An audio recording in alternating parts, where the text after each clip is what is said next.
다 함께 하나님 말씀 창세기 42장 1절부터 4절에 있는 말씀을 보시겠습니다. 창세기 42장 1절부터 4절에 있는 말씀입니다. 그때 야곱이 애국에 곡식이 있음을 보고 아들들에게 이르되 너희는 어찌하여 서로 바라보고만 있느냐. 야곱이 또 이르되 내가 들은즉 저 애굽에 곡식이 있다 하니 너희는 그리로 가서 거기를 우리를 위하여 사오라. 그러면 우리가 살고 죽지 아니하리라 하매 요셉의 형 10사람이 애굽에서 곡식을 사려고 내려갔으나 야곱이 요셉의 아우 베냐민은 그의 형들과 함께 보내지 아니하였으니 이는 그의 생각에 재난이 그에게 미칠까 두려워함이 없더라. 오늘 말씀은 그때에라고 하면서 시작합니다. 그때에 전에 기록들을 살펴보면 이 그때는 즉 요셉이 총리가 되었을 때, 그리고 총리로서 살아가고 있었을 때, 그리고 이제 막 7년의 기나긴 흉년이 시작됐을 때라고 우리가 이야기할 수 있죠. 세상의 시선으로 보면 늘 요셉의 이야기는 어떤 한 사람이 성공, 신화 같은 그런 이야기입니다. 그러나 성경의 관점으로 보면, 또 성경의 시선으로 우리가 그것을 보면, 그것은 누구 한 사람의 어떤 한 특출난 청년의 인생 역전의 이야기가 아닌 것이죠. 우리가 뭐 어떤 책을 읽을 때 늘 그 책은 서론과 본론, 결론이라는 그런 구조를 통하여 한 주제에 대하여 이야기하는 것을 볼 수 있습니다. 그런 의미에서 성경 또한, 성경의 모든 이야기는, 성경에 각각 66권이라는 다른 책이 있지만 그것이 하나의 성경으로서 그것은 늘 한 주제를 이야기하고 있다라는 것. 그리고 그 주제는 언제나 구원이라는 것입니다. 그리고 그 구원의 중심에는 누가 계시죠? 예수 그리스도가 계신 것이죠. 그래서 요한복음 5장 39절은 너희가 성경에서 영생을 얻는 줄 생각하고 성경을 상고하거니와 이 성경이 곧 내게 대하여 증거하는 것이다 라고 말씀하셨어요. 이 기록을, 그래서 오늘 우리가 읽을 이 창세기 42장의 말씀을 오늘 성경 전체 주제와 함께 우리가 연결시키고 그것을 본다면 이 그때에라는 말씀을 조금 더 이렇게 확대해서 우리가 생각해 본다면 이 그때라는 것은 이렇게 번역될 수 있을 것 같습니다. 하나님이 요셉을 세상의 구원자로 세우셨을 때, 하나님께서 요셉을 통하여 세상을 구원하고자 하실 때, 그때에 일어난 일이 오늘 창세기 42장에 있는 말씀입니다. 요셉은 그래서 예수님의 표상과 같아요. 예수님께서 직접 그분께서 이 세상을 구하려 하실 때에 그분께서 이 땅에 오셨고 하나님께서 그분을 통하여 이 세상을 구원하시는 것을 이루셨던 것처럼 오늘 이 말씀을 여러분 그런 시선으로 한번 바라봐 주시면 참 유익될 거라고 생각합니다. 하나님께서 세상을 구원하시려고 하실 때에, 그때에 조금 더 우리에게 가까이 그 말씀을 접하자면 하나님께서 나를 구하시려고 하실 그때에 무슨 일이 일어났을까? 오늘 창세기 42장에 있는 말씀은 하나님께서 요셉과 또 야곱, 즉 애굽에 있는 요셉과 그 다음에 가나안에 있는 이 야곱의 가족에 대하여 약 20년의 침묵을 깨시는 사건이 바로 이 창세기 42장에 있는 말씀입니다. 요셉이 노예로 팔리고 그가 감옥에 있고, 그 다음에 그가 감옥에서 나와서 총리가 되고, 그 다음에 흘러가는 그 모든 시간이 일어나는 동안 하나님께서는 단 한마디도 야곱의 가족에게 하시지 않았어요. 20년 동안 야곱의 가족은 늘 침묵이 흘렀습니다. 여러분, 이 사건은 하나님께서 야곱과 그의 가정, 그리고 요셉 그 자신에게 왜 이러한 시련을 허락하셨는지의 그 이유를 밝혀주기도 합니다. 20년 전 요셉이 애굽의 노예로 팔렸습니다. 요셉의 형제들은 한마음 한뜻이 되어 그 자기의 동생 그 요셉을 죽이려고 했어요. 없애려고 했죠. 그러나 그 20년 전 일어났던 그 비극적인 사건을 하나님께서 인도하심으로써 그 사건이 그들을, 온 가족을 기근으로부터 구원하는 놀라운 경험을 하게 되는 이야기가 오늘 말씀에 소개되어 있습니다.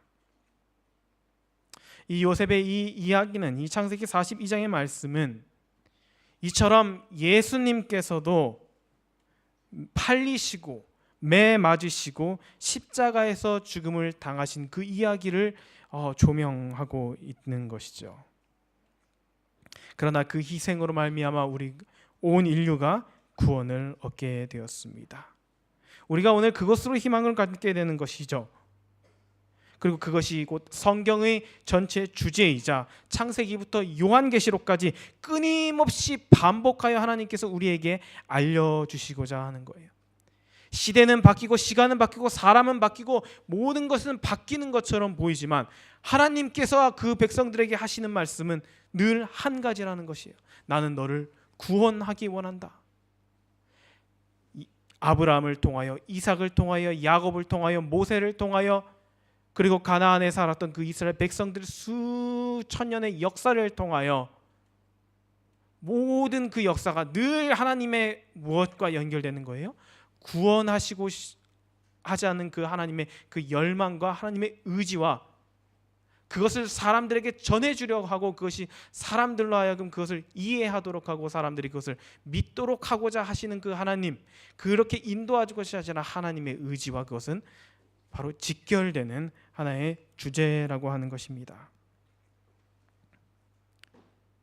그러나 성경은 그런 하나님의 사역으로 마무리되지 않는다라는 데 아주 중요한 포인트가 있습니다. 쉽게 말해서 지금 하나님께서는 온 세상을 구원하시기 위하여 애굽에서 요셉을 준비시키고 계셨어요. 그래서 그를 보디발의 집에 팔리게 하시고, 그래서 배우게 하시고, 감옥에 들어가게 하시고, 그 다음에 총리가 되게 하시고, 그로 지혜를 주셔서 곡식을 저장하게 하시고, 그것은 다 애굽에서 일어난 하나님의 섭리입니다. 그러나 여러분, 가나안에 있는 야곱의 가족들은 전혀 그 사실이 일어나고지 알 수 없죠. 이게 우리 인생에서 너무나 중요한 문제이기도 합니다. 하나님은 우리를 구원하시기 위하여 우리도 모르는 사이에 하나님은 부단히 애쓰시고 하나님은 모든 것들을 다 쏟아부고 계셔요. 그런데 문제는 무엇이냐면 사람이 그걸 목격하고 그것을 경험하고 그것을 내 것으로 받아들이고 믿음으로 받아들이지 않으면 그 아무 의미가 없게 되는 것입니다. 요셉의 이야기는 우리에게 이 사실을 알려주고 있어요. 애굽에서 구원의 계획을 하나씩 이루어 가시는 하나님과 그 하나님께서 무엇 하시는지 아무것도 모른 채로 살아가는 한 불쌍한 가족, 한 남자의 인생이 어떻게 다시 회복됨을, 어떻게 다시 애굽에서 역사하시는 하나님의 손길과 연결되는지, 오늘 그 이야기가 창세기 42장에 소개되어 있는 것이죠. 냉정하게 말하자면 그렇습니다. 예수님께서 2000년 전에 십자가에 달려 돌아가신 그 사실 자체가 우리를 구원해 주는 것은 아니라는 것이에요. 그걸 모르는 사람은 없습니다. 그러나 십자가의 우리의 관계는, 그래서 애굽에서 총리가 된 요셉, 즉 예수님, 그리고 그 요셉에 대해 전혀 모르고 잊어버리고 전혀 상관없이 살아가고 있는 가족, 야곱의 가족 요셉의 가족의 관계와 우리는 비슷하게 시작하고 살아간다라는 것이에요. 하나님은 애쓰시지만, 하나님은 우리를 구원하시기 위하여 모든 것을 하고 계시지만, 정작 구원 받아야 할 사람들은 그것을 전혀 모르고 살아가고 있는 것으로 오늘 이야기는 시작한다라는 것이죠. 그래서 성경은 그때에라고 하면서 무대를 잠시 가나안으로 옮깁니다. 41장까지의 몇 장의 말씀을 거쳐서 하나님께서 어떻게 세상을 구원하시고자 하셨는지 우리는 쭉 살펴보았습니다. 근데 그렇게 하시는 그때에 가나안에서는 어떤 일이 일어나고 있었을까? 즉 주님께서 우리를 구원하시고자 할 그때에 야곱의 가족들에게 어떤 일이 일어났던 것처럼 우리는 어떤 모습으로 살아가고 있는가, 혹은 일어나고 있는가, 그런 일어났는가를 보여줌으로써 하나님께서는 그분께서 행하시는 구원을 바라보고, 그리고 바라봄에 그치는 것이 아니라 그것을 경험하도록 우리에게 이 말씀을 허락하셨다라는 것이죠. 애굽에서 가나안으로 무대를 옮겨보겠습니다. 42장은 야곱의 가족의 모습을 소개하고 있어요. 이때 야곱은 이미 100살이 넘은 노인이었습니다. 근데 흥미로운 한 가지는 야곱 가정의 분위기예요. 야곱이 100세가 넘었습니다. 이미 아들들은 다 장성해서 중년의 나이가 되었어요. 한 집안을 이끌어갈 충분한 나이가 되었고 경험이 되었고, 그들은 이미 한 집안의 가장이었습니다. 근데 이 집안의 분위기는 아주 독특하죠. 기근이 들어서 먹을 것이 없는데 아들들이 아무런 것도 하지 않고 있어요. 그러자 보다 못한 아버지가 이제 말을 꺼냅니다. 내가 듣자 하니 애굽에 곡식이 있다. 그것을 사러 가라. 여기서 우리는 야곱의 가족들이 요셉을 잃어버린 후에 어떻게 살았는지 짐작할 수 있습니다. 거의 20년 가까이 헤어져 있는 그 시간 동안 야곱의 가족의 분위기가 밝아 보이나요? 아닌 것 같아요. 아들들은 늘 아버지 앞에만 서면 뭐가 됩니까? 죄인이 되어요. 야곱이 솔직히 그 염소, 그 짐승의 피를 묻혀온 그 요셉의 옷을 들고 그걸 몰랐을까요? 처음에는 잠시 정신을 잃어서 너무 그 슬픔에 빠져서 몰랐겠지만 하나씩 하나씩 처리하는 과정 속에서 야곱이 분명 알았을 것입니다. 그리고 그 아들들도 알아요. 늘 아버지가 자신들을 어떻게 바라보고 있는지. 그러니까 이 아들들이 아버지 앞에서 전혀 못해요. 어떠한 주도적인 역할을 하지 못하는 것이에요. 100세가 넘은 아버지가 여전히 뭘 하고 있어요? 여전히 가정에 어떤 그런 고난들을 꽉 쥐고 아들들은 눈치만 보면서 살아가고 있는 그런 분위기를 우리가 어느 정도 엿볼 수 있는 것이죠. 20년이라는 시간이 지났지만 이 집은 아직도 어디에 뭐예요? 아버지가 아들들을 신뢰하지 못하고 아들들은 아버지를 보면서 죄책감을 느끼는 아주 불행한 삶을 살아가고 있다라는 것입니다. 그래서 야곱이 베냐민을 함께 보내지 않았어요. 왜요? 그에게 재난이 닥칠까? 그 재난이 무슨 재난이니까요? 자연재해 아니죠, 당연히. 인재죠, 인재. 형들에게 다시는 이 10 아들들에게 내 사랑하는 또 다른 아들을 맡길 수가 없는 것입니다. 지금 이러한 가족의 분위기, 이게 그리스도인의 가정의 모습인가요? 이 모습, 가정의 모습은 참 안타까운 것이죠. 아마 요셉의 생일만 되면 아주 묘한 분위기가 흘렀을 것입니다. 이따금씩 야곱은 그를 생각하게 되고 아들들은 죄인이 된 것 마냥 움츠러들고 그러한 아주 그 불편한 그 마음을 20년 동안 안고 살아가고 있는 그 가정에 이제 하나님께서 오셔서 그들을 인도하시고 그 가정의 평화와 행복을 다시 회복시키려고 하고 계시는 것이죠. 계속해서 말씀을 한번 보겠습니다. 창세기 42장 5절에서 9절에 있는 말씀입니다.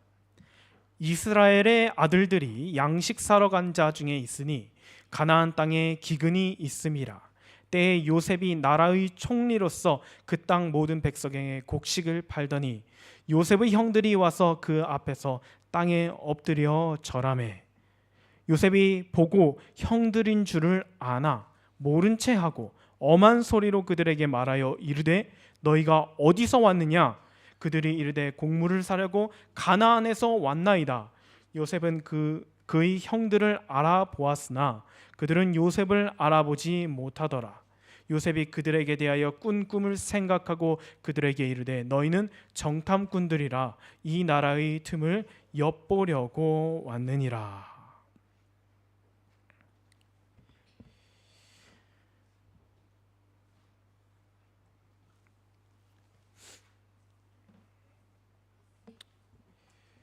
이어지는 말씀은 드디어 이제 야곱의 아들들이 애굽으로 가는 장면을 이야기하고 있습니다. 가나안 땅에 기근이 찾아왔어요. 전 세계에 기근이 찾아왔습니다. 근데 여기서 말씀에서 우리가 한 가지 발견할 수 있는 중요한 포인트 하나는 뭐냐면 3절, 4절까지는 야곱이라고 불렀어요. 성경이. 그런데 5절에 들어와서 뭐라고 이야기하냐면 이스라엘의 아들들이라고 표현합니다. 야곱에서 이스라엘. 이 한 그 사람을 부르는 그 호칭 자체가 이미 벌써 이 이스라엘은 누가 주신 이름이에요? 하나님께서 지어주신 이름이에요. 이미 하나님께서 그를 위하여 그들을 애굽으로 인도하고 계심을 성경은 암시하고 있습니다. 즉 애굽으로 가는 것이 그들의 여정이 하나님의 계획임을 우리는 알 수 있는 것이죠. 그렇게 야곱, 하나님께서 이미 이스라엘이라는 이름을 주셨음에도 불구하고 야곱처럼 살아가고 있는 그 야곱이 다시 하나님께서 뭐라고 그를 부르셔요? 이스라엘로 보고 계시는 것이죠. 기근은 누구에게나 찾아옵니다. 믿음의 사람들에게도 찾아와요. 누구에게나 어려움은 찾아옵니다. 여기서 살면서 어려움을 겪지 않은 사람은 한 명도 없을 것입니다. 심지어 어린 아이들 또한 그러한 나름의 어려움을 맞닥뜨리죠. 이 기근은 아주 고질적인 문제이기도 하였습니다. 아브라함이 가나안에 처음 왔을 때 기근을 맞이했고 이삭의 때에도 기근이 있었어요. 그리고 그때마다 아브라함은 애굽으로 갔고 이삭 또한 애굽으로 가려고 했었습니다. 아브라함은 애굽에 갔다 아주 쓰라린 경험을 했죠. 아내를 빼앗길 뻔하고 그 다음에 이삭 또한 아버지처럼 가려고 하다가 그때는 하나님께서 막으셔서 그가 발걸음을 멈추게 되어요. 근데 야곱의 때는 조금 더 심각합니다. 아브라함과 이삭의 때는 애굽은 가뭄이 들지 않았기 때문에 나일강이 있었기 때문에 거기서 농사를 가면 농사를 지어서 먹을 수 있었어요. 그런데 이번에는 애굽에도 가뭄이 들었습니다. 그래서 처음부터 야곱이 그곳으로 이주하려고 하지 않았던 이유도 거기에 있는 거예요. 만약에 그곳에 물이 있었다고 한다면, 애굽에 기근이 없었다고 한다면, 가나안에만 기근이 있었다고 한다면 당연히 야곱은 애굽으로 가려고 했을지 모릅니다. 근데 지금 상황이 조금 더 안 좋아요. 조금 더 심각한 것이죠. 그러던 어느 날 애굽에 저장된 곡식이 있다는 소식을 듣게 됩니다. 하나님께서 이따금씩 이렇게 그분의 백성들에게 기근을 허락하시는 이유는, 그러한 시련과 고통과 아픔을 허락하시는 이유는 무엇이냐면, 첫 번째, 그러므로 그것을 경험함으로써 이 땅에 소망을 갖지 않게 하기 위함이라는 거예요. 살만한 사람은 예수님을 찾지 않습니다. 살만한 사람은 하나님을 찾지 않아요. 혼자 잘 사는 사람은 기도할 필요가 없습니다. 그것을 하나님께서는 잘 아셔요. 그런 물질적인 풍요가 가지고 주는 영적인 나태함이 얼마나 무서운지 하나님이 아시기 때문에 하나님께서 이 땅에 소망을 갖고 살지 않도록 이따금씩 그들에게 이러한 깨달음을 얻게 하시기 위하여 그런 것들을 허락하시는 것이죠. 그럼으로써 하늘의 소망을 두도록 하시는 것입니다. 두 번째는 그들의 일상생활에서, 그들의 삶 속에서 땅을 의지하는 것이 아니라 하나님을 의지하며 살아야 한다는 사실을 일깨우시기 위하여 하나님께서 이 기근을 허락하셨습니다. 야곱의 경우에는 이젠 기댈 땅이 세상에 없어요. 아브라함 때, 이삭 때는 애굽이라는 꿈이라도 꿀 수 있었지만 야곱 때는 꿈도 못 꿉니다. 가봤자 거기도 기근이니까요. 그래서 애굽에 가는 것이 무의미했죠. 그래서 이번에 하나님은 더 확실한 방법으로 그들에게 양식을 공급하여 주시는 분이 누구이심을 정확하게 깨닫게 하시기 위하여 이 기근을 허락하시는 겁니다. 너 애굽으로 갈래? 애굽과도 없는데. 북쪽으로 올랄래? 거기도 기근인데. 하나님이 물으시는 거야. 너 어떻게 할래? 지금까지 너가 먹고 살았던 것이 가나안 땅이 준 것인 줄 아느냐? 하나님께서 이렇게 물으시는 것이죠. 그리고 야곱이 대답을 할 수 없게 되자 하나님께서 그 답을 직접 내리시는 것입니다. 애굽에 양식이 있다. 근데 그 양식을 누가 준비하였는지 내가 알게 해주겠다. 이것이 하나님의 큰 계획이었다라는 거예요. 그래서 오늘 말씀은 이스라엘 국면을 전환하는 것, 국면의 전환을 암시하는 표현입니다. 하나님께서 그들을 이끌고 계시는 것이죠. 사랑하는 성도 여러분, 이와 같이 우리가 전혀 알아채지 못하는 상황 속에서도 하나님의 섭리는 여전히 진행 중이라는 거예요. 야곱은 모릅니다. 하나님이 나를 이스라엘로 보고 계신지 아니면 야곱으로 보고 계신지. 그저 그냥 어디서 먹을 거를 찾을까 그는 거기에 몰두해 있지만 하나님께서는 그를 못해요. 그를 위하여 준비하고 계셨고 그를 위하여 일하고 계신다라는 거예요. 이것은 오늘날도 마찬가지라고 하는 것이죠. 우리 인생에서는 아주 자주 일어납니다. 원치 않은 상황으로 상황들이 흘러가죠. 그리고 하나님의 인도하심에 대한 의문이 들 만큼 어려운 일들이 생길 때도 있습니다. 그럴 때 이 말씀이 우리에게 희망과 우리에게 소망을 가져다 주기를 간절히 기도합니다. 하나님께서 못하고 계시다고요?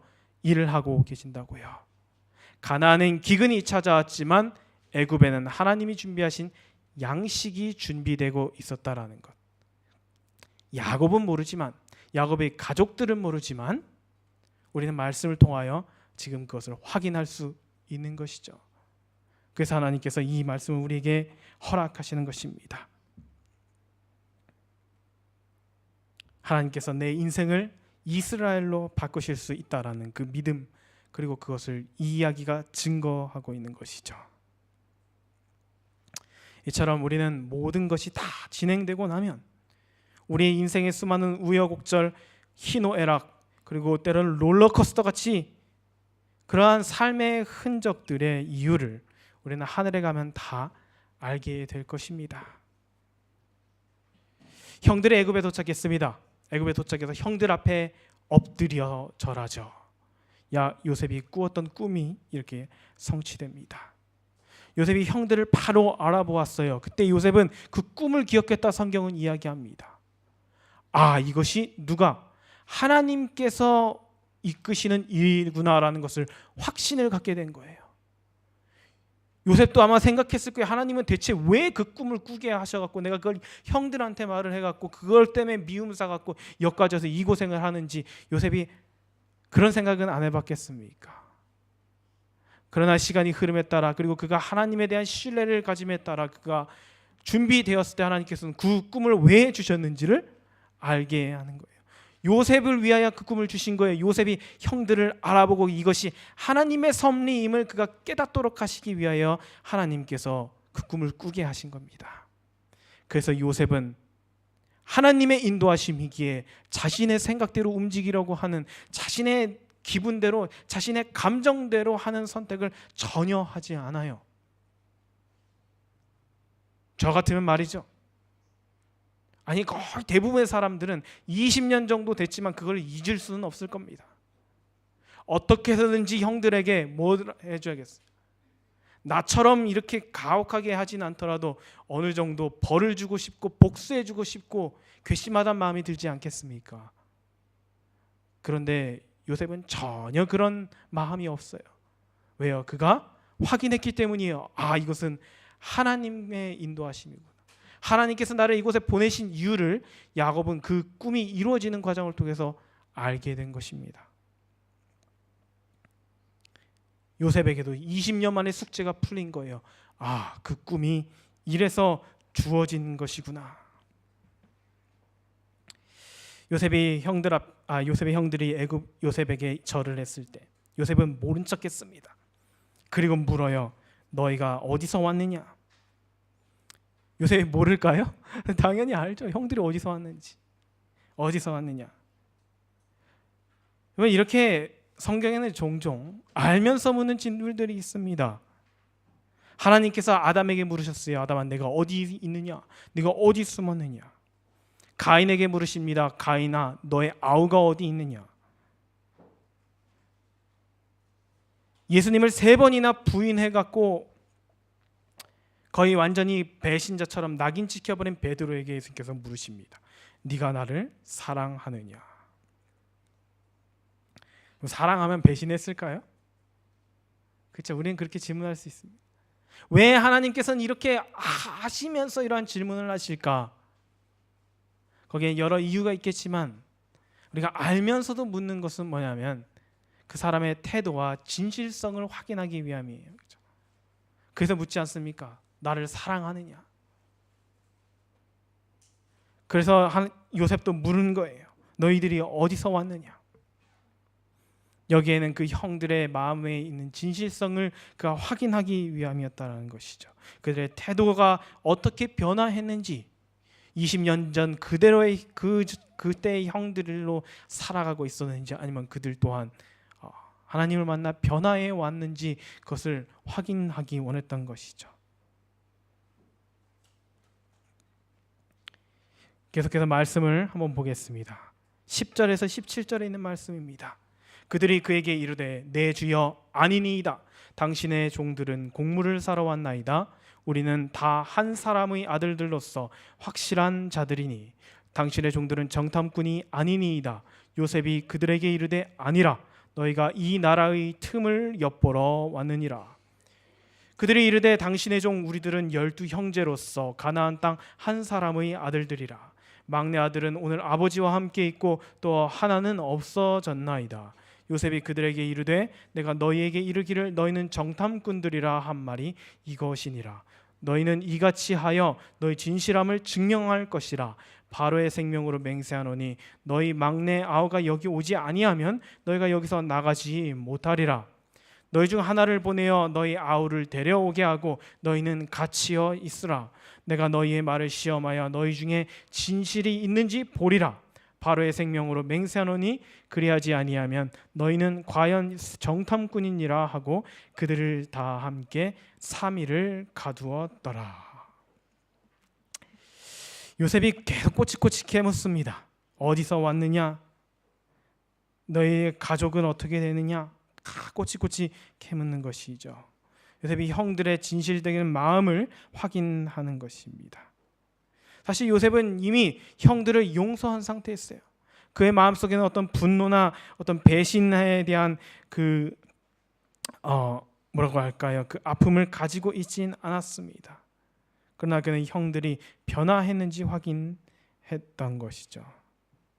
그렇게 원했던 것입니다. 그는 이미 용서했지만 문제는 형들이 그 용서를 받을 만한지를 그는 확인하기 원했던 것이죠. 이처럼 하나님께서도 우리에게 자주 물으시는 거예요. 그래서 하나님께서 우리를 물으시는 것입니다. 왜 하나님께서 말씀 통해 자꾸 우리에게 질문을 던지실까요? 그것은 우리의 진실성을 스스로 확인하도록 하기 위함이라는 것이죠. 여러분, 하나님은 끊임없이 우리에게 질문하십니다. 근데 하나님의 질문이 들리지 않는다면 그것은 그분께서 안 하시는 것이 아니라 우리가 그 질문을 듣지 않는 데 있다라는 것을 우리가 알아야 합니다. 성경만 봐도 하나님은 끊임없이 질문하셔요. 지겨울 만큼 반복적으로 질문해 주십니다. 42장에 있는 말씀만 봐도 그래요. 여러분, 이것이 평서문으로 기록되어 있지만 사실 이것은 하나님의 의도는 의문문입니다. 이것을 보면서 스스로에게 질문하도록 하나님께서 하시는 거예요. 야곱에게 그러셨던 것처럼 우리에게도 물으십니다. 너 기근이 나면 너는 어디로 갈래? 애굽으로 가려냐? 애굽에도 못 가면 그때는 어떻게 할래? 하나님께 계속 믿음의 질문을 던지시는 것입니다. 애굽에 곡식이 있다는데 곡식을 구하기 위하여 누구를 보낼래? 베냐민도 같이 보낼 수 있겠니? 너의 가정은 너는 정말 다른 아들들을 똑같이 사랑하고 있니? 너의 사랑은 혹시 편애가 아니니? 너의 사랑이 아니라 그것은 집착이 아니니? 하나님께서 계속 물으시는 거예요, 그에게. 그럼으로써 무엇해요? 그런 질문을 우리에게도 똑같이 던지시는 것입니다. 그럼으로써 우리의 마음의 진실함을 하나님께서는 확인하기 원하시는 것이죠. 몰라서 확인하시는 것이 아니라 우리의 유익을 위하여 우리가 스스로 깨우칠 수 있도록 하나님께서는 계속해서 질문을 던지신다라는 것입니다. 그래서 요셉도 계속해서 질문을 던졌던 거예요. 다음 이어지는 말씀은 이렇습니다.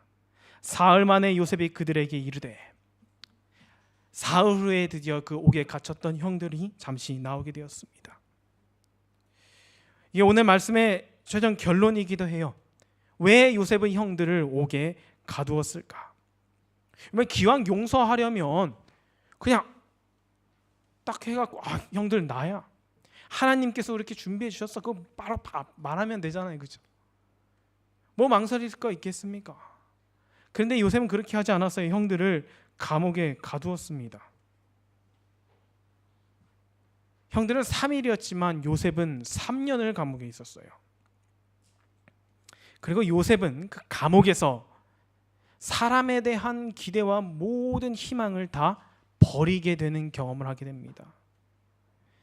애굽에 왔을 때 자신에게 호의적이었던 그 주인 보디발에 대한 기대, 그리고 그 자기가 감옥에서 그 꿈을 해석해주고 그 복권된 그 술 맡은 관원장에 대한 그 기대가 완전히 사라지게 되면서 요셉은 거기서 사람에 대한 기대를 완전히 버리게 되어요.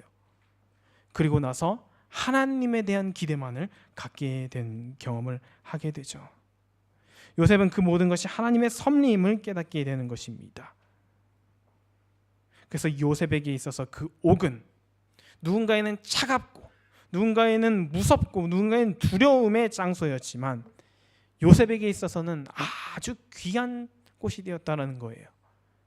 그래서 그 무서운 감옥이 요셉에게는 은혜의 옥이 되었습니다. 거기서 그는 하나님을 만나고 거기는 그는 하나님만 기대하고 하나님께서 주시는 구원을 체험하는 장소가 되었던 거예요.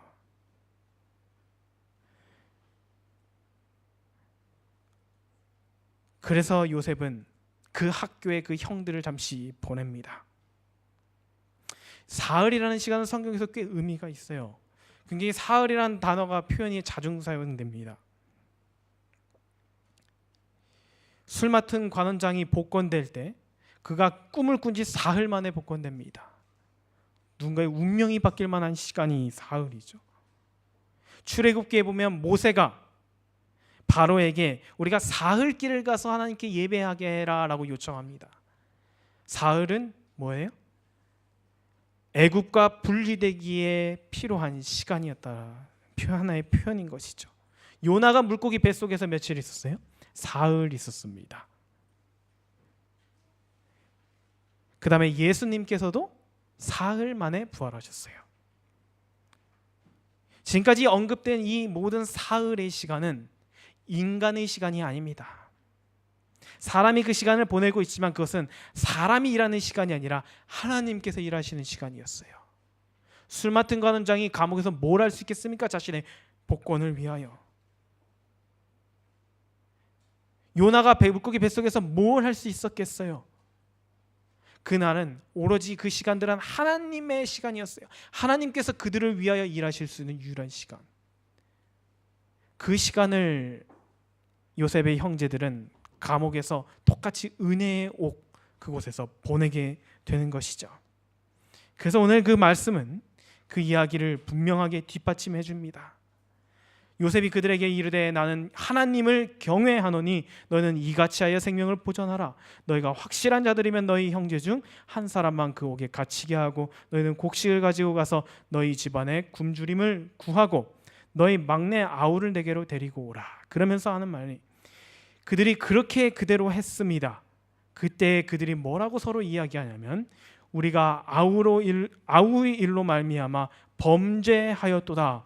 우리가 우리에게 애걸할 때 그 마음의 괴로움을 보고도 듣지 아니하였으므로 그 괴로움이 우리에게 임하도다라고 고백합니다. 사흘 동안 그 감옥에 있으면서 이 요셉의 형들이 경험했던 것은 뭐냐면, 그들이 감옥에 갇혀 있으면서 드디어 생각하게 된 거예요. 그동안 20년 동안 그 묵혀왔던, 때로는 외면하고 잊으려고 노력했던 그 사건이 다시 회상됩니다. 근데 이제는 일상에서 그런 생각을 하게 되네요. 감옥에서 조용히 아무 희망이 없는 그곳에서 생각하게 되는 거예요. 감옥에서 생각할 때 두 가지가 염려가 있죠. 나의 생명, 그 다음에 가나안에 있는 가족들의 생명. 우리가 여기서 죽는 것은 괜찮다 칠지라도 우리가 여기서 죽으면 어떻게 돼요? 곡식을 가져가지 못하면 가나안에 있는 가족들도 굶어 죽게 됩니다. 그래서 이 요셉의 형들은 그 사흘 동안 자신의 생명을 위할 뿐만이 아니라 가족들의 생명을 위해서라도 하나님께만 기대할 수밖에 없는 시간을 보내게 되죠. 그리고 나서 그들이 감옥에서 나왔을 때 그들이 서로 했던 이야기는 뭐였냐면, 우리가 범죄하였도다 했습니다. 지금까지 요셉의 이름은 금기어라와 같았어요. 요셉이 연상되는 단어는 그 어떤 것도 꺼낼 수가 없었습니다. 그러다가 이 옥에서 그들은 자신들의 범죄, 자신들의 죄를 진심으로 뉘우치고 회개하는 시간을 갖게 되는 것이죠. 그래서 나와서 하는 것이, 우리가 우리 동생에게 범죄하였다. 여러분, 이처럼 때론 하나님께서 우리를 옥에 갇히도록 허락하십니다. 우리가 스스로 해결할 수 없는 문제들을 우리에게 던져주세요. 마치 풍전등화의 상황처럼 하나님만 바라볼 수밖에 없는 상황을 허락하십니다. 그리고 저는 그것을 은혜의 옥이라고 부르고 싶어요. 내가 아무것도 할 수 없을 때 하나님만 바라볼 수밖에 없는 그 상황 속에서, 그 상황 속에 그 옥에 들어간 사람은 스스로 잘못을 깨닫고 스스로 뉘우치고 회개하는 경험을 하게 되는 것이죠. 은혜란 이런 것입니다. 은혜란 무지 속에서 끊임없이 반복되는 그 죄를 계속해서 눈 감아주고 덮어주고 모른 척하고 그냥 놔두는 것이 은혜가 아니라, 용서했다고 하면서 그냥 가만히 두는 것이 은혜가 아니라, 무지를 깨트려서 죄를 깨닫게 하는 거예요. 죄를 깨닫게 하는 것. 그것을 은혜라 하고, 그것을 은혜를 하나님께서 우리에게 주시는 이유입니다. 은혜를 경험했다라는 것은 내가 죄인임을 깨달았다라는 것에 동의합니다. 요셉의 형들이 사흘 만에 옥에서 나와서 했던 얘기가 뭐예요? 우리가 범죄했다, 내가 죄인이다라고 서로 고백한다라는 것이죠. 죄가 무엇인지 깨닫는 것. 여러분, 이것을 깨달은 사람은 결코 다른 사람의 이야기를 하지 않습니다. 은혜를 경험하지 못한 사람은 늘 다른 사람의 이야기를 해요. 요셉의 형들이 그러죠. 분명히 요셉을 팔고 그랬을 거예요. 아버지를 볼 때마다, 야, 누가 먼저 했니? 루벤이 얼마나 닥달했겠습니까? 야, 누구야? 대체 누가 이 아이디어를 냈어? 대놓고 말을 못하지만 뒤에서 뭐 이야기하겠죠. 하겠죠. 저 시몬은 죽이자 그랬고 형이 죽이지 말라 그러니까 저 넷째 형이 팔아버리자 그랬어. 늘 형제들 간에 뭐가 있어요? 긴장 관계가 있고 서로 누구 탓합니까? 서로의 탓을 해요. 형 때문에 형이 그랬잖아. 나는 안 했어. 나는 구덩이에 던질 때도 가만히 보고만 있었어. 나는 못 봤어. 뭐 나는 하자 말자 그랬어. 막 온갖 이야기가 난무했을 거 아닙니까? 그런데 이제 그들은 이 은혜의 옥에서 그 깊은 경험을 통하여 나와서 하는 이야기가, 우리가 범죄하였도다, 누구 이야기할 것이 아니구나라고 그들은 생각하게 된 것이죠. 그래요. 은혜를 경험하지 못한 사람은 끊임없이 남 얘기를 합니다. 저 사람은 어쩌고 저쩌고. 우리가 살아가면서 얼마나 많은 상처를 받고 살아갑니까? 참 말로 상처 줄 때가 많은 것 같아요. 나도 모르게 내뱉은 툭툭 그런 말들이 상처가 되고 기억에 남고. 근데 신기한 것은 늘 내가 받은 상처는 굉장히 오랫동안 평생의 기억으로 또렷한데 내가 누군가에게 준 상처는 기억을 못한다는 것입니다. 그래서 늘 피해자는 있는데 가해자가 없어요. 이것이 죄인임을 깨닫지 못한 사람들의 삶입니다. 내가 왜 이렇게 되었느냐? 형들이 나를 팔아서, 형들이 나를 미워해서,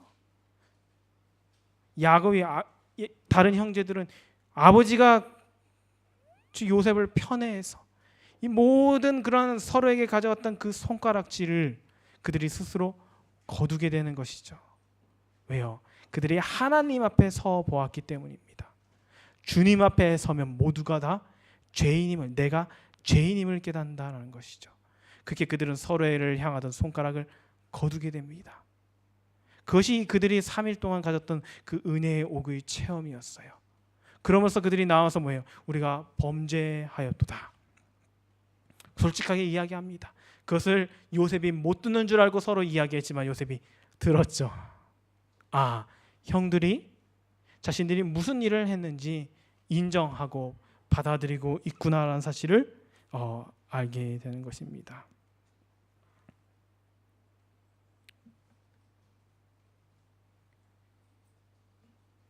이제 말씀을 정리하면서 우리가 서론에 언급했던 것처럼 성경의 모든 이야기는 구원이라는 주제로 관통됩니다. 오늘 말하는 구원이란 자신이 뭘 하고 있는지, 내가 어디로 가야 하는지, 어떻게 살아야 할지도 모르는 그런 방황하고 있는 야곱과 같은 우리를 하나님께서 다시 한번 그분의 품으로 돌아오게 하시기 위하여 내가 모르는 사이에 이미 한쪽에서 조금씩 매듭을 하나씩 풀어가는 그 모습을 우리는 여기서 발견하게 되었죠. 그리고 그 중심에는 하나님께서 마련하신 은혜의 감옥이 있었다라는 것입니다. 그리고 그 감옥에 들어갔을 때, 그것에서 하나님 앞에 진실되게 섰을 때 하나님께서 던지시는 그 모든 질문에 대하여 솔직히 고백하고 내려놓을 때 그들은 비로소 20년 동안 눌러왔던 그 죄책감에서 해방됐을 뿐더러 그들은 하나님께서 준비하신 또 다른 더 놀라운 선물을 받을 만한 자격이 있음을 스스로 증명해내었다는 사실을 한번 기억하시게 되시길 간절히 소망합니다. 여러분, 우리는 은혜의 옥에 갇혀야 합니다. 빠르면 빠를수록 좋습니다. 그 은혜의 옥에 들어갔던 사람만이 진실로 예수 그리스도를 필요로 하게 되고, 예수를 필요로 느끼는 사람만이, 그런 죄인만이 이 땅에선 희망이 있게 살아가는 것입니다. 이야기는 계속됩니다. 구원의 여정은 계속될 것입니다. 다음 하나님께서 우리를 준비하신 여정을 위하여 은혜의 감옥에 들어가게 되는 소중한 경험을 하게 되시길 간절히 소망합니다. 그리스도와 함께 갇히는 시간만큼 값지고 중요한 것은 없을 것입니다. 이왕이면 이 옥에 빨리 수감되어서 빨리 하나님의 은혜를 경험하고 그 은혜의 옥에서 자유를 경험하게 되는 저 여러분이 되기를 바라면서 오늘 말씀을 마치겠습니다.